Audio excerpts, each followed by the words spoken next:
Experiments in real life.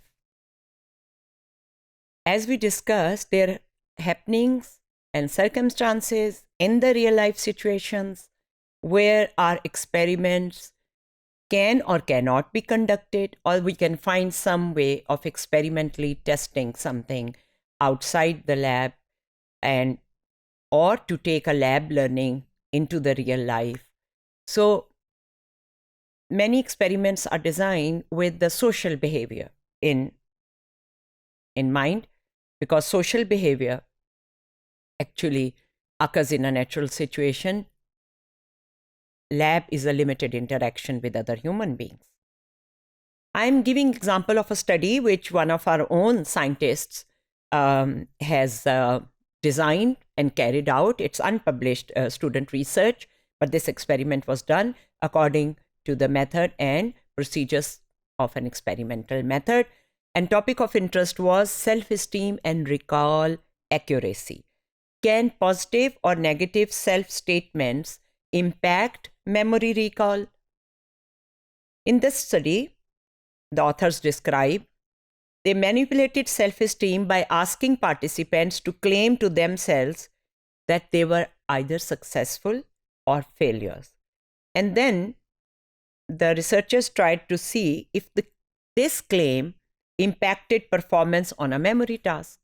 तो आप अपने आप को कह रहे हैं कि मैं तो बहुत नाकाम इंसान हूँ या मैं बहुत कामयाब इंसान हूँ, और ये अपने आप को स्टेटमेंट देने के बाद उन्होंने कोई मेमोरी का टेस्ट परफॉर्म किया, और ये करने का पर्पज़ ये था कि वो ये देखना चाहते थे कि ये जो तारी हुई है सेल्फ एस्टीम ये कहने से कि मैं नाकाम हूँ या मैं कामयाब हूँ, उससे उस टास्क पे क्या फ़र्क पड़ता है, क्योंकि थ्योरी ये कहती है कि हमारी सेल्फ एस्टीम हमारी सेल्फ एफिकेसी से रिलेटेड है, यानी हम कितना अपने आप को कैपेबल समझते हैं, और उसी से हमारी परफॉर्मेंस रिलेटेड होती है. अगर आप अपने आप को इस काबिल ही नहीं समझते कि कोई काम कामयाबी से कर सकें, तो फिर आप वो काम कामयाबी से नहीं कर सकेंगे. तो उस थ्योरी पे बेस करके ये बनी. पार्टिसिपेंट्स को 2 ग्रुप में इन्होंने डिवाइड किया, द सक्सेसफुल ग्रुप और द फेलियर ग्रुप.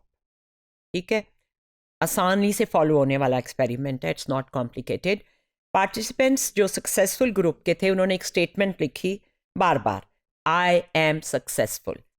और जो फेलियर ग्रुप के सब्जेक्ट्स और पार्टिसिपेंट्स थे उन्होंने स्टेटमेंट लिखी, I am a failure.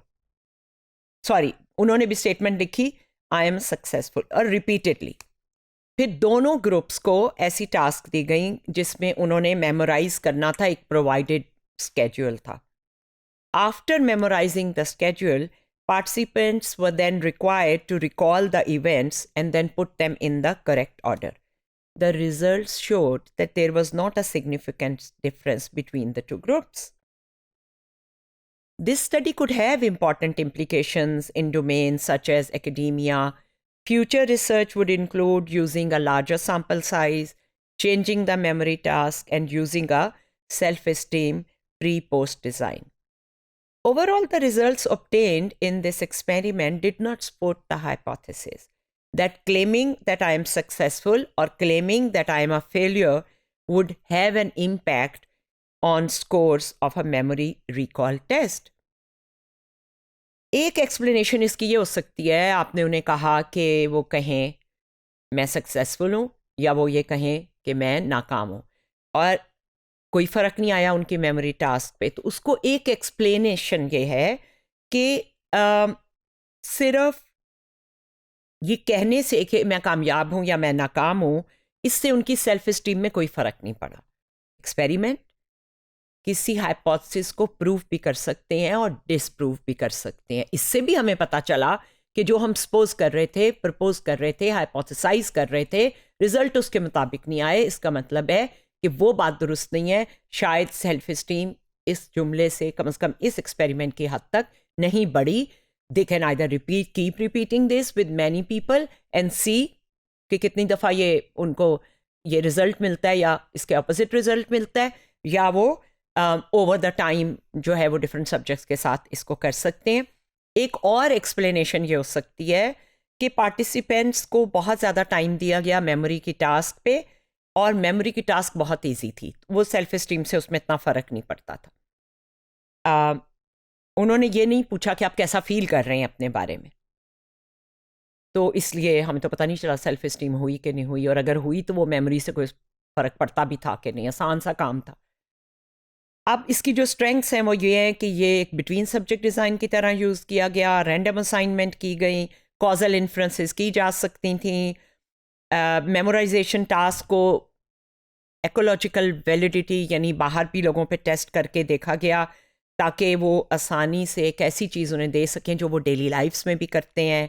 Limitations ये हैं कि इन्होंने कोई सेल्फ इस्टीम मेजर नहीं की कि देखने के लिए कि उनकी मैनिपुलेशन सक्सेसफुल थी कि नहीं, सैम्पल साइज काफ़ी छोटा था, एंड मेमोरी टास्क की जो डिफ़िकल्टी बहुत कम थी और उसका टाइम लंबा था।